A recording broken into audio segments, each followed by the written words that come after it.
on a utilisé le nom Ferme Guyon pour partir le centre jardin, il y a beaucoup de gens qui nous posaient des questions. Sont où vos vaches? Sont où vos poules? Sont où vos cochons?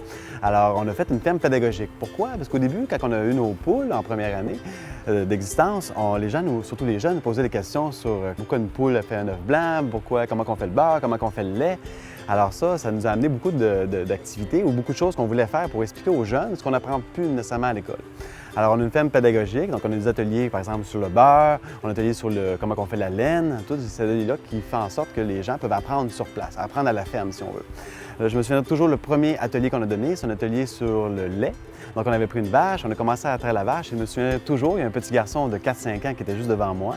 Et quand on a commencé à traire la vache, l'enfant a reculé d'un pas, a regardé son ami, regardé la vache, regardé son ami. Lui, il venait de comprendre que le lait n'est pas du dépanneur, mais qu'il venait de la vache. On a beaucoup de groupes qui viennent. On a eu 200 groupes scolaires l'année passée. La première année qu'on a ouvert, on a 20 000 visiteurs. L'année passée, en 2012, 30 000.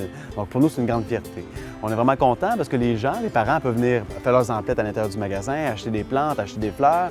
Et les enfants, pendant ce temps-là, peuvent venir voir la ferme pédagogique ou la papillonerie. Donc, c'est une destination familiale. Quand on voulait faire une activité où on voulait que les gens passent 2-3 heures à la ferme, c'est surtout grâce à la ferme pédagogique et la papillonerie qu'on peut faire ça. On a beaucoup d'animaux. On a environ 40 sortes d'animaux qu'on peut toucher. Donc, les enfants peuvent avoir contact direct. Les vedettes, c'est ainsi, c'est les mini-chèvres. On a une petite mini-chèvre, ça, c'est extraordinaire. On vient d'avoir une vache qui a vêlé aussi, un petit veau d'à peu près 2-3 semaines.